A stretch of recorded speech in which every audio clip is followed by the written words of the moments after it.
Halo semuanya, apa kabar? Semoga kita senantiasa dalam keadaan sehat dan baik-baik saja ya. Kalian yang mengklik video ini, apakah dari video saya sebelumnya dengan topik yang sama, menu dan tools Adobe Photoshop Part 1? Jika kalian belum tonton video sebelumnya, saya sarankan untuk menonton dulu videonya, agar informasi yang kalian dapatkan bisa berurutan. Oke, langsung saja kita ke videonya, let's go! Kemudian di bawahnya ada Clone Stamp Tool.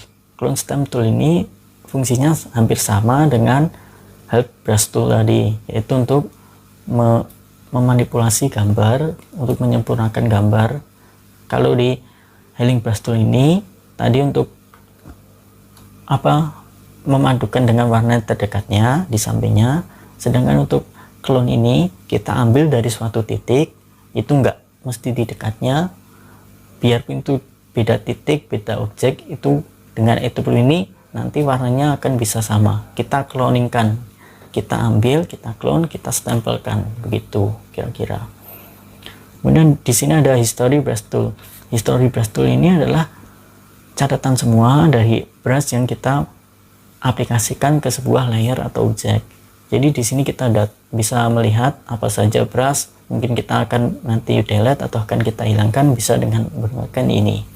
Kemudian di bawahnya ini ada Erase Tool yang bentuknya seperti penghapus. Kalian sudah paham pastinya. Erase Tool ini adalah untuk menghapus suatu objek atau media atau warna, pokoknya apa yang ada di atas layer itu jika ingin dihilangkan bisa dengan menggunakan Erase Tool ini. Kemudian di bawahnya adalah Gradient Tool. Gradient Tool ini adalah nanti kita akan memberikan warna ke sebuah layer dalam bentuk gradient atau dalam warna gradient ya. Kemudian di sini ada Blur Tool. Blur Tool ini biasanya untuk menambahkan efek-efek blur. Kemudian di sini ada juga Dots Tool. Ini juga sama untuk memberikan efek-efek Dots Tool untuk pada sebuah objek. Kemudian di bawahnya ada Pen Tool. Nah, Pen Tool ini saya sering gunakan untuk melakukan masking atau melakukan selection tool pada sebuah objek. Karena dengan Pen Tool ini kita bisa menyeleksi dengan maksimal. Jadi titik-titiknya kita bisa tentukan dengan Pen Tool ini. Kemudian di bawahnya ada ini Horizontal Types Tool. Horizontal Type Tool ini adalah kita akan memasukkan sebuah huruf atau angka, yaitu type tipografi tadi pada sebuah objek. Kemudian di bawahnya ini ada Path Selection Tool. Ini kalau di Adobe Illustrator ada dua macam selection tool yang bentuknya ini. Yang satunya untuk path, yang satunya untuk direction. Satunya itu putih warnanya. Jadi direction itu hanya kita bisa menggeser saja. Kita seleksi dan kita geser. Kalau untuk path ini kita bisa seleksi dan kita bisa edit untuk sesuai pathnya. Kemudian di bawahnya ini ada yang namanya rectangular tool. Ini adalah tool standar. Di sini ada banyak ya. Nanti di rectangular ini ada ellipse, kemudian ada polygon, ada triangle dan lain sebagainya. Kemudian di bawahnya lagi ada hand tool. Hand tool ini digunakan sebagai tangan. Maksudnya begini. Pada sebuah objek kita akan menggeser atau mencari letak titik yang akan kita inginkan. Contohnya itu ada kain, kita ingin menarik dari suatu sisi. Gini, kita contohkan saja. Nah, ini di sini saya ingin menarik yang di ujung paling kanan. Saya menggunakan ini hand tool. Saya tarik, nah saya lihat di ujung kanan. Begitu juga untuk melihat di ujung kiri. Kita tarik ke kiri. Nah, ini adalah fungsi dari hand tool. Kemudian di bawahnya adalah zoom. Zoom tool ini kalian sudah pasti tahu. Zoom tool ini kalau klik kiri itu untuk memperbesar, klik kanan itu untuk zoom out atau akan kita fit on screen kan, kita akan kembalikan begitu. Kemudian di bawahnya zoom ini ada dua buah warna, hitam dan putih, warna dasar ya. Ini apa? Kalau di Adobe Illustrator biasanya ini kalau dua begini, yang satu warna fill, yang satu warna stroke. Tapi karena ini di Adobe Photoshop nggak ada fill, nggak ada stroke. Yang ada ini adalah warna satu dan ini warna 2. Apa bedanya? Nggak ada bedanya. Ini fungsinya cuma sebagai penyimpanan sementara saja kalau menurut saya. Contohnya begini, saya ingin mewarnai warna dengan warna hijau, tapi sebelum hijau saya ingin warna kuning, tapi saya sudah terlanjur membuat komposisi warna hijau sesuai dengan keinginan saya. Nah, itu bisa kita simpan dulu di warna kedua. Caranya gimana? Tinggal kita tekan saja ini, klik switch. Nah, ini akan berubah secara otomatis, atau shortcutnya itu dengan tombol X. Ya, ini tekan tombol X ya, bisa berubah begitu. Kemudian di bawahnya ini ada yang nama edit in quick mask mode. Ini sebenarnya masuk ke dalam layer ya, quick mask mode ini. Jadi kita edit masknya nanti. Oke, untuk fungsi tools mungkin cukup itu ya. Menu-menu dasarnya nanti bisa kalian buka-buka sendiri, karena kalau saya buka semuanya nanti kan banyak dan video ini nanti durasinya bisa panjang. Kemudian selanjutnya kita masuk ke menu working panel. Menu working panel ini ada beberapa ya. Yang pertama ini adalah history. History ini adalah kita bisa melihat jejak dari pengerjaan kita. Jadi dari awal sampai detik ini kita kerjakan, nanti akan ada di historinya. Kemudian setelah itu ada navigator. Navigator ini adalah navigasi, di mana kita akan mencari sebuah letak dari suatu objek. Nah, ini bisa kita zoom, kita cari, kita mau ingin kemana. Nah, itu adalah fungsinya dari navigasi. Kemudian ini ada histogram. Histogram ini masih satu paket sama navigasi ya, jadi fungsinya kurang lebih sama. Kemudian di bawahnya ini ada properties. Properties ini sama seperti kita punya sebuah objek, kita pengen tahu di objek itu panjangnya berapa, lebarnya berapa, kemudian di titik berapa, itu dengan menggunakan properties itu. Properties ini maksudnya. Nah, di sini satu paket dengan info untuk mengetahui titik mana, terus lebar berapa, warnanya apa, begitu. Kemudian di bawahnya adalah ada brush. Nah, brush ini kayaknya nanti kedepannya sering kita pakai, makanya saya akan mempraktekkan aja ya untuk brush ini. Kita cari brush. Brush ini sebenarnya fungsinya seperti kuas ya, jadi ingin kita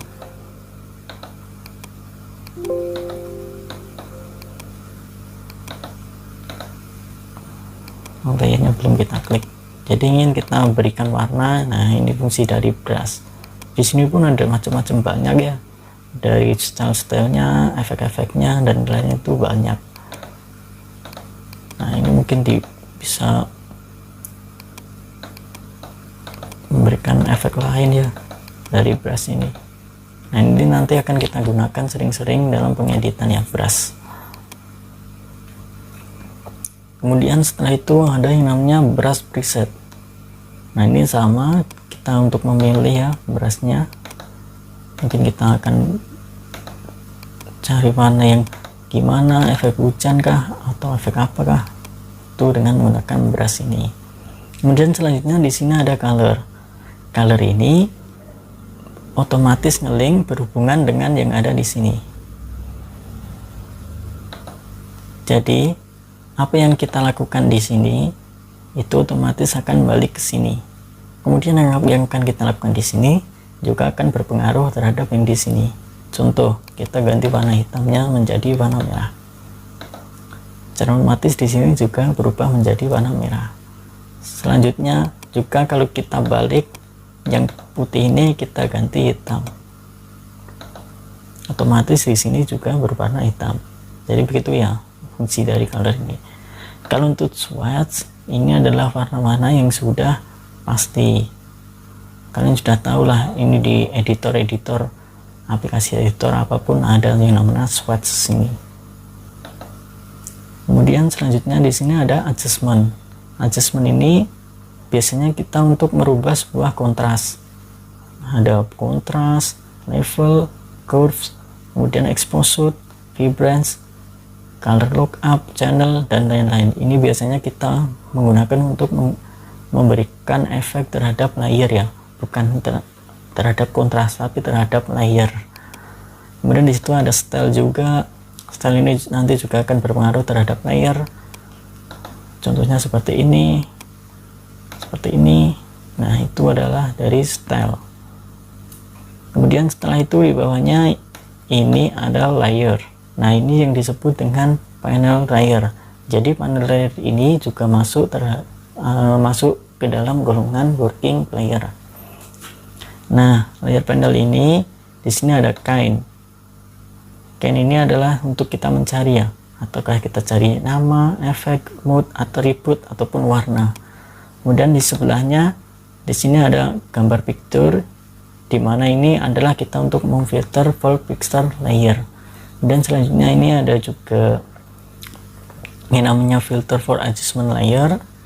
Ini saya menemukan ini jarang untuk menggunakan. Karena apa? Saya sendiri pun belum paham ini untuk apa ya. Tapi tidak pengaruh juga, ini cuma untuk mengelompokkan apa yang ada di dalam satu layer ini. Kalau di sini ada tag, biasanya di sini nanti muncul. Kalau di sini ada efek, kemudian munculnya di sini juga. Jadi seperti itu sebenarnya fungsinya. Tapi saya juga tidak terlalu memperhatikan. Kemudian di bawahnya ini ada normal. Nah, normal ini sebenarnya adalah yang namanya perpaduan atau blending.